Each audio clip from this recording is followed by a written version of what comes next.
Welcome to CGTN. This is Guy Henderson reporting from the town of Margilan in Uzbekistan's east in the Fergana Valley, an area that has not been particularly open to international tourists, that may not be that well known, but we are in the process of discovering all kinds of hidden treasures, ancient crafts that might be of interest to an international audience. We are currently standing outside the Craft Development Centre for Margilan. It is a project supported by the United Nations, supported by the Uzbek government, receiving a new level of support from the Uzbek government. Actually opened many years ago, but only now receiving the full level of support. What we're going to do is take you on a little tour of this centre and give you an insight into some of the ancient crafts of this region, and also give you an idea of how that feeds into some of the changes, some of the rapid changes taking place in Uzbekistan at the moment. So, the first thing I'll do is just give you a brief introduction of what we're looking at here. This used to be a madrasah. It was opened in 1902, and I think what we'll do is just ask the cameraman to come into the shadows here and just show you some of the ancient design, well not ancient, but early 20th century design. 1902, this was opened as a religious school in Uzbekistan. And that is some of the sort of beautiful designs and leftovers in what is now a courtyard for craft. The history of this place is that it was closed down in 1918, shortly after the Russian Revolution. The Soviets closed it down. They turned this into a prison specifically designed for the wealthy, for political prisoners, for intellectuals who were kept in this prison. That remained the case for decades.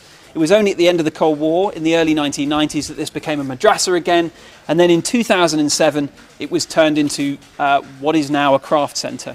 And I'm going to walk you through. Each of these little doors has little businesses, little crafts, exemplifying some of the really ancient crafts, thousands of years old, some of these crafts, that are now being sort of rebuilt during a period of rapid change in Uzbekistan.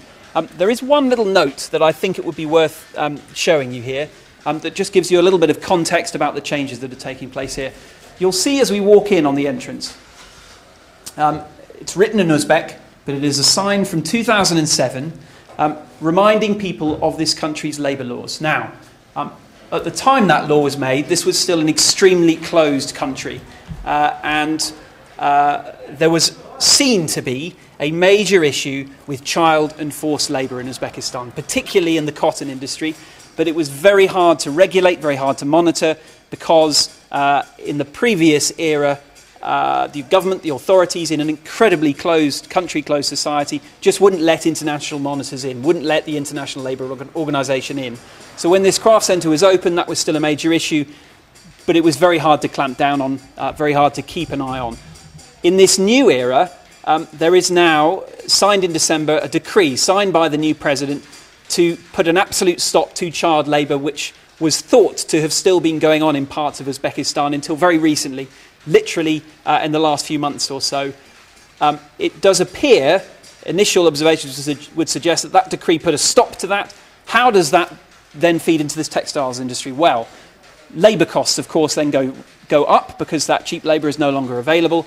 And that potentially threatens an industry which is one of the lifebloods of this country. So what the government did, as part of a raft of changes to open up this country, and it is going through an incredible amount of change at the moment, was to bolster the textile industry. And what that essentially does is gives that cotton industry new revenue, and allows jobs to continue to be created and allow to play its role in the economy. So that is why this craft centre, although it's been around for many, or at least a few years, since 2007, 2008, is now, you speak to the workers here, they are particularly excited about the changes taking place because there is this new level of support coming to the textiles industry here.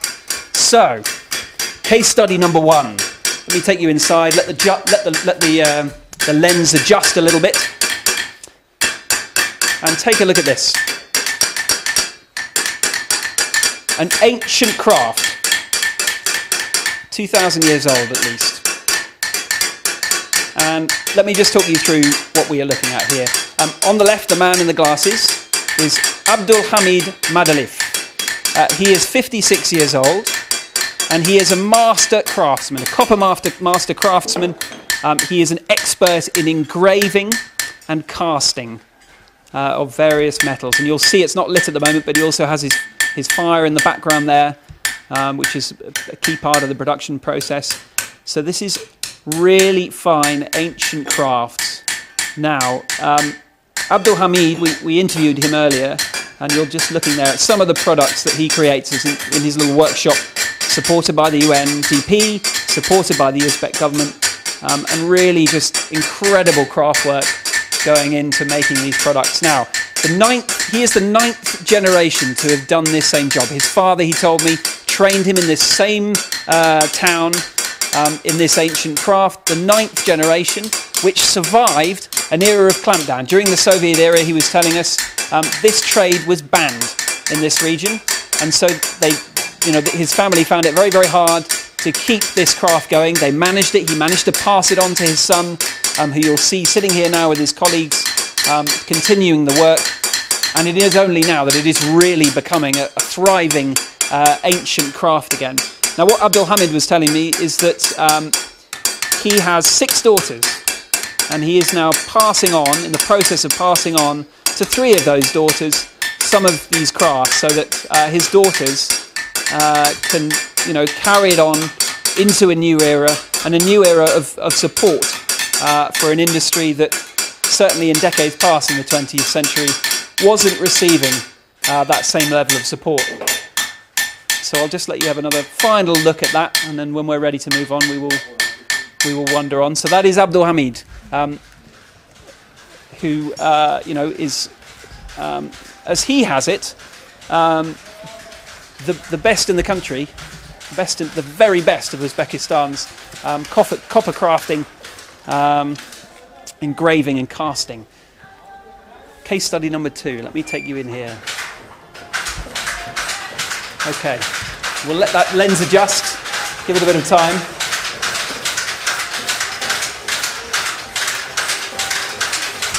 Lens adjusted, okay? Yep. Okay. So, without bumping into the ladies as they work, this is a silk weaving. This is silk weaving going on here. This lady is Olihon Halilova, and she is a silk weaver, another very ancient craft. And for those who know their history, this, of course, was the very craft in this very city that helped more than 2,000 years ago or so to create what became known as the ancient Silk Road. So you will see that the machinery here is very much in keeping with the traditional methods and technology used all the way back then. That time, a couple of thousand years ago at least, when silk traders began to sell their craft to traders coming from the east with Alexander the Great all the way from Europe, and began to set up that process of interaction, that process of cultural and economic engagement that essentially led to the Silk Road. And it was called the Silk Road, of course, because silk made in this traditional manner was one of the prime products that was sold along that Silk Road. So there we go. Just take that in. I'll just keep quiet for a minute and you can just listen to the sound and the rhythm, the wonderful rhythm of that silk production process.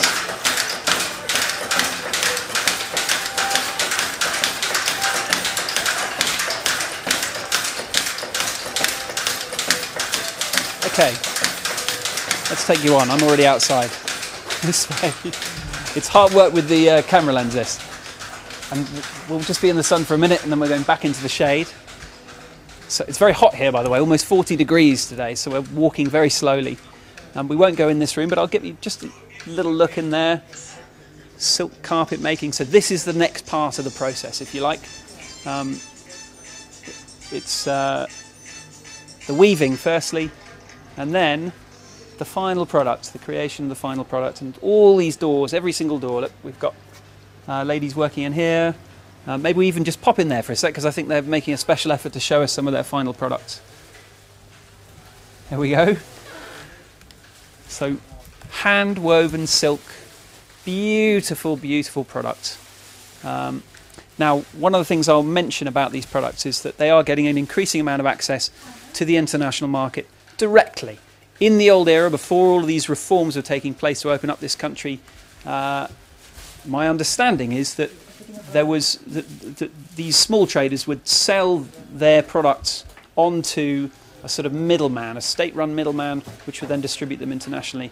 And that essentially meant that these small businesses and small crafts people made far less money out of it. And that has now changed. Those monopolies have been broken up, and that means that people working here, or certainly the boss that runs this place, the master dyer, who you'll be able to see over there, if we pan over for a second, he's busy dyeing some of the silk, is able to have direct contact with international buyers, and that basically trickles down to mean that these people earn a better wage at the end of the day. So here we are. This is the creation, or the beginning of the creation, of the final product. And again, I'll just let you have a look at the pictures there of the weaving process. An ancient craft. Very, very famous Uzbek silk rugs.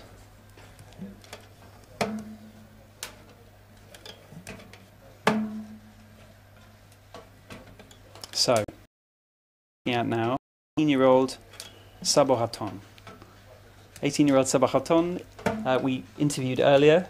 I think she heard her name. She doesn't speak English, but I think I obviously pronounced her name correct enough that it did briefly alert her to our presence. She is planning now, with all of these changes, in this sort of new sense of optimism about her future, planning to start her own silk weaving business. She wants to be an entrepreneur, and she also says she wants to be an economist. So, and you know, feels that she has the potential now to do that in Uzbekistan, perhaps travelling to Tashkent, to one of the universities there. So these, you know, we were just speaking to her about her new hopes and the fact that this is a viable way to earn a living now. And that the future is looking pretty bright for silk weavers like these. So one little bit of information I'll give you actually, and you can even just pan the camera over and just, as I'm talking, to give you this bit of info. We saw a carpet earlier, a silk carpet, where there were 4 million knots in 1 square metre. So that's just how detailed the craft work was. And that 4 million knots per square metre was total a rug which was going for $25,000, so not cheap, but incredibly high quality product and craft work. So before we finish up, we are now going to speak to the Fergana Valley Tourist Authority, Kamila Muninova. I think I pronounced that correctly. Now, let's just contextualise this briefly. This has not always been an area with a terribly developed tourist industry. This, I think, will be a key part of it. But let's just talk to the Tourism Authority now about the potential here and their hopes for the future. Camilla, tell me why, if you're an international tourist, you don't know too much about Uzbekistan, why come to Margilan? Because Margilan is an ancient city with more than 2,000 years history.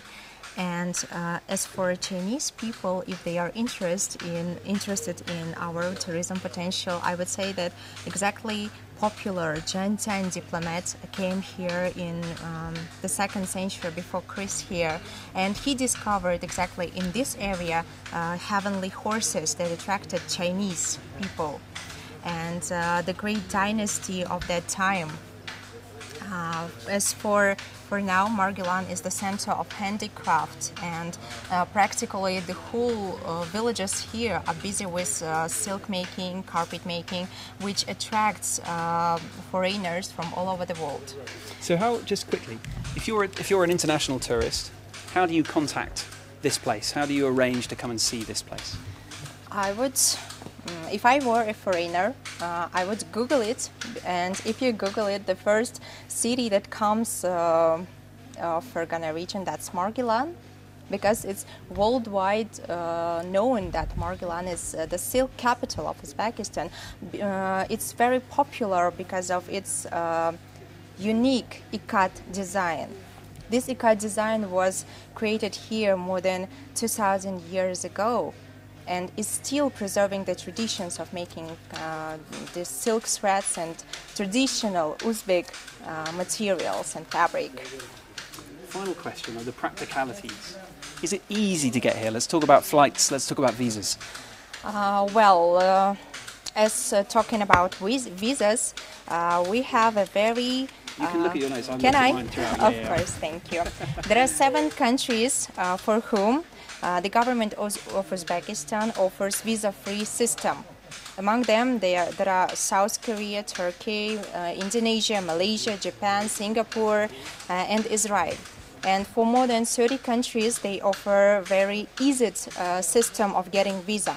And among them, there is China, the USA, India, Holland, and many other countries. And since the 1st of July this year, there will be the system of giving electronic visas.